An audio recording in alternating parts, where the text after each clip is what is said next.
నమస్తే KSK TV news కి స్వాగతం. నేను రియా. ముందుగా వార్తల్లోని వివరాలను జక్కల చెరువులో పాఠశాల సందిగ్ధత మేళా కార్యక్రమంలో పాల్గొన్న CDPO reporter KSK Sunil. Anantapuram జిల్లా గుత్తి మండల పరిధిలోని జక్కల చెరువు గ్రామంలో శుక్రవారం అంగన్వాడీ సూపర్వైజర్ గౌరీ ఆధ్వర్యంలో పాఠశాల సంసిద్ధత మేళా కార్యక్రమం నిర్వహించారు. ఈ కార్యక్రమానికి ముఖ్య అతిథిగా ఐసిడిఎస్ సిడిపిఓ ఢిల్లీశ్వరి హాజరయ్యారు. అనంతరం వారు ఈ కార్యక్రమాన్ని ప్రారంభించారు. ఈ కార్యక్రమంలో పిల్లల చేత చేయించిన ప్రీ స్కూల్ మెటీరియల్ను, ప్రభుత్వం వారి చేయబడిన మెటీరియల్ను ప్రదర్శించడం జరిగింది. అనంతరం సిడిపిఓ ఢిల్లీశ్వరి పిల్లల సమగ్ర అభివృద్ధి గురించి పిల్లల తల్లులకు క్షుణ్ణంగా వివరించడం జరిగింది. ఈ కార్యక్రమంలో సిడిపిఓ ఢిల్లీశ్వరి, సూపర్వైజర్లు గౌరీ, నాగేశ్వరి, పాఠశాల హెచ్ఎం కళ్యాణి, ఉపాధ్యాయులు Supriya, Nagaratna, school vice chairman Adi Narayana, anganwadi ఉపాధ్యాయులు రామాంచినమ్మ, శారద, జయమ్మ, సుంకరత్నమ్మ, జయమ్మ తదితరులు పాల్గొన్నారు.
అంటే ఏంటి, ఆ వయసు అనేది చాలా ఇంపార్టెంట్. హ్యాండ్ రైటింగ్ ఎప్పుడు నేర్చుకుంటాం మనం? మీరంతా చదువుకున్నారు కదా. మన హ్యాండ్ రైటింగ్ ఎప్పుడు వస్తుంది నీట్గా? చిన్నప్పుడు ఏదైతే నీట్గా రాస్తామో పెద్ద అయితే అదే ఉండిపోతాం. పెద్ద అయితే హ్యాండ్ రైటింగ్ మారుతుందా? మారుతుంది కదా. ఆ అక్క ఎంత ముత్యాల్లాగా రాస్తుందో, మా మేడం ఎంత చిన్నగా రాస్తుందో, మా ఇంట్లో బాబు ఎంత అందంగా అనుకుంటామా లేదా? ఇదంతా ఎప్పుడు తెలుసా? ఈ వయసులోనే. ఈ వయసులో బిడ్డకి అది లేదు అంటే నువ్వు పెద్ద అయితే ఏం చేసినా కూడా అది రాదు. ఒక మాస్టర్ పెన్ ఎలా పడతా తెలుసా? ఒక మాస్టర్ పెన్ ఎలా పడతారు తెలుసా? మనం పెన్ ఎలా పడతాము? ఎలా పట్టుకుంటాం. కానీ అతను ఎలా పడతారు తెలుసా? అది పెద్ద అయితే తెలిసింది అతనికి. మనం ఏం చేస్తాం? పెన్ ఎలా పట్టుకుంటాం కదా. ఒక మాస్టర్ పెన్ ఎలా పట్టుకుంటాం అంటే ఏంటి దాని అర్థం? ఎలా రాస్తున్నారు అంటే దాని అర్థం ఏంటి? అక్కడ చిన్నప్పుడు వాళ్ళ టీచర్ చెప్పలేదు పెన్ ఎలా పట్టుకోవాలి అంటే. ఆ 3 నుంచి 5 సంవత్సరాల బిడ్డకి మనకు కావాల్సింది కానీ మిస్ అయింది అంటే లైఫ్ అంతా అది అలా కంటిన్యూ అవుతూనే ఉంటుంది. దానికి ఎగ్జాంపుల్ మన హ్యాండ్ రైట్, అంతేనా కదా. కాబట్టి ఈ 3 నుండి 8 సంవత్సరాల పిల్లలకి మైండ్ అనేది చాలా షార్ప్గా ఉంటుంది. మన ఇంట్లో చిన్నపిల్లలు ఉంటారు, మనం ఏమంటారు వెంటనే అంటారు అంటారు వెంటనే అనేస్తారు కదా ఏది అది అనుకున్నా అనుకో వెంటనే అంటారు. ఎందుకంటే మైండ్ అనేది ఖాళీగా ఉంటుంది. అర్థమైందా? మన మైండ్లో నరాలు ఉంటాయి కదా అవన్నీ ఖాళీగా ఉంటాయి. మనకి ఇప్పుడు అన్ని ఫిల్ అయిపోయింటాయి. ఇప్పుడు మీకు అన్ని ఖాళీ ఉంటాయా? మనకి అన్ని ఫిల్లు. అత్తకేమనాలి, భర్తకేమనాలి, పక్కింటి వాళ్ళకి ఎలా తిట్టాలి, తోటికోళ్ళకి ఏం తిట్టాలి, నాకు నేను ఎలా తిట్టాలి అంటే ఇవన్నీ ఏముంటాయి? మన మైండ్ ఏం ఖాళీ ఉండవు, ఉంటాయా? కానీ మన బిడ్డ మైండ్లో ఏమవుతుందంటే మన ఉన్న ఆ నాడులు ఏంటంటే ఖాళీగా ఉంటాయి. ఏమి చెప్పితే అది వెంటనే క్యాచ్ చేస్తాం. అంటే చిన్నప్పుడు పిల్లలకి ఏంటి అంటే ఆ మైండ్ ఖాళీ ఉంటుంది. అప్పుడు మనం ఏం చెప్పాలి? మంచి చెప్పాలి. అర్థమైందా? అప్పుడు చెప్పాల్సింది ఏంటి? మంచి. అప్పుడు ఒరే మన తాత కొట్టన్నా అనుకో వాడు మైండ్ కొట్టే ఉంటుంది. ఖచ్చితంగా మీరు అబ్జర్వ్ చేయండి. ఏదన్నా తాత నువ్వు గౌరవించాలనుకో వాడు మైండ్ అదే ఉంటుంది. అంటే ఏంటంటే పిల్లల స్పార్క్ అనేది ఆ వయసులో చాలా ఎక్కువ ఉంటుంది. కాబట్టి పిల్లలందరినీ 3 సంవత్సరాల తర్వాత అంగన్వాడీ సెంటర్కి ఎందుకు పంపించాలి అంటారంటే ఇదే అన్నమాట. వాళ్ళకి పునాది అనేది అంగన్వాడీ సెంటర్లోనే పడుతుంది. ఆ పునాది వేయించుకోవాల్సిన బాధ్యత తల్లిదండ్రులకి మీకు ఉంది, వేయాల్సిన బాధ్యత మాకు కూడా ఉంది. కాబట్టి ఈరోజు మీ పిల్లలు ఇంత షార్ప్గా అవడానికి కారణం ఏంటంటే మీ కృషి ఉంది, దాంతోపాటు మా కృషి కూడా ఉంది. కృషి అంటే ఏంటి? మీరు ఉపయోగించుకోవాలి. ఇప్పుడు మన అంగన్వాడీ సెంటర్లు కానీ స్కూల్లో కానీ పాఠాలు చెప్తున్నారా లేదా అడిగితే అంటే ఈరోజు పండగ వాతావరణం క్రియేట్ చేసి ఇంతసేపు మిమ్మల్ని కూర్చోబెట్టంటే వీళ్ళకి ఇంపార్టెంట్ మీకు తెలియడం కోసం మీతో పాటు ఇప్పుడు మళ్ళీ మనకు వస్తుంటారు 3 సంవత్సరాలు పిల్లలందరూ కూడా ఎక్కడ జాయిన్ చేయించాలి? గట్టిగా చెప్పాలి. గట్టిగా ఎక్కడెక్కడ గట్టిగా చెప్పారు అది చెప్పాల్సింది ఇప్పుడు చెప్పండి. 3 సంవత్సరాలు పిల్లలందరినీ ఎక్కడ జాయిన్ చేయాలి? మీరు చెప్పాలి. ఇంకెక్కడ చెప్తారు కదా చేయి కొడతారు ఎక్కడో కొట్టండి. 3 సంవత్సరాలు పిల్లలందరూ ఎక్కడ జాయిన్ చేయాలి? గట్టిగా చెప్పాలి. చెప్పండి పెద్ద చెప్పాలి. ఎక్కడ? అంగన్వాడీ స్కూల్ జాయిన్ చేద్దామా? ఈ రోజు నుండి మన ఊర్లో ఉండే 3 సంవత్సరాల ప్రతి ఒక్క పిల్లలకి ఎక్కడ జాయిన్ చేద్దాం? ఇది మా ప్రతిజ్ఞ. మేము కాన్వెంట్కి ఎక్కడికి పంపించాము. ఖచ్చితంగా మన అంగన్వాడీ సెంటర్లోనే జాయిన్ చేస్తున్నాము. రెండోది 5 దాటి నిన్న పిల్లల ప్రతి అందరికి ఎక్కడ జాయిన్ చేస్తాం? ప్రాథమిక పాఠశాలలోనే జాయిన్ చేస్తున్నాం. ఇది మీరు చేస్తున్న మాకు వాగ్దానం. మీ పిల్లలకి అలా ఖచ్చితంగా మేము తయారు చేస్తాము. మీ పిల్లలకు కావాల్సిన అన్ని రకాల వస్తువులు మన అంగన్వాడీ సెంటర్లో ఉన్నాయి, స్కూల్లో ఉన్నాయి. ఉన్నాయా లేదా? ఈరోజు ఇక్కడ ఆడుకోవడానికి ఉండి ఇన్ని రకాలు ఎవరు పంపించారు? గవర్నమెంట్ నుంచి. అర్థమైందా? మరి ఇన్ని వస్తువులు కాన్వెంట్లో ఉన్నాయా? ఉన్నాయా? కాన్వెంట్ డబ్బులు పెట్టి చదివిస్తున్నారా? ఫ్రీగా చదివిస్తామా? మరి మా అంగన్వాడీ సెంటర్లు కానీ ఎలిమెంటరీ స్కూల్లో కానీ డబ్బులు కడుతున్నారా?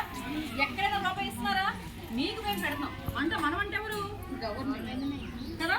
కాబట్టి ఇలాంటి సదుపాయాలు ఏం చేయాలి? మనం ఖచ్చితంగా ఉపయోగించుకోవాలి. మన పిల్లల భవిష్యత్తుకి మంచి బాట వేయాలి. ఎక్కడ వేయాలి? అంగన్వాడీ సెంటర్లోనే వేయాలి. వేద్దామా లేదా? అందరూ వేద్దామా?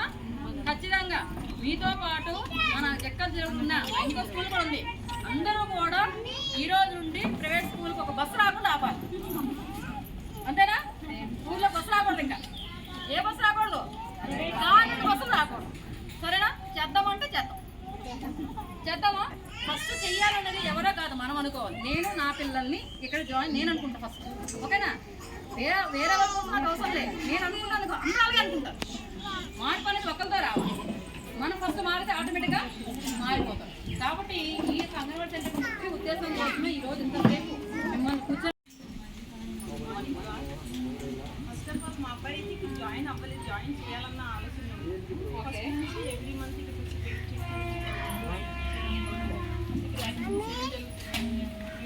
అనేది ఎవ్రీ మంత్ ఆ వే ఆఫ్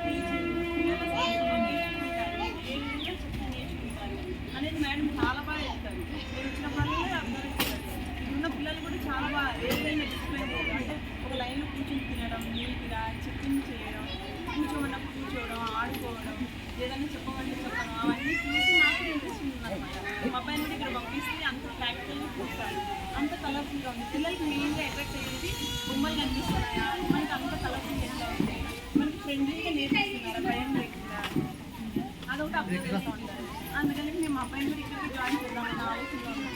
ఎందుకంటే వే ఆఫ్ టీచింగ్ అక్కడ అట్మాస్ఫియర్ అట్మాస్ఫియర్ పిల్లలు ఎక్కువగా నేర్చుకోవడానికి అంతా బాగుంది. మంచి పంపిస్తారు. మీకు ఇవన్నీ పిల్లలకి కావాల్సిన ప్రోటీన్ ఉంటుంది. అట్లా నేర్చుకోవడానికి ఫ్రెండ్స్ ఉన్నారు, అట్మాస్ఫియర్ మేడం బాగా నేర్పిస్తున్నారు. సో నాకైతే చాలా బాగా అనిపించింది. వే ఆఫ్ టీచింగ్ ఇటు మెయింటెనెన్స్ కూడా అంతా బాగుంది, అంత నీట్గా ఉంటుంది.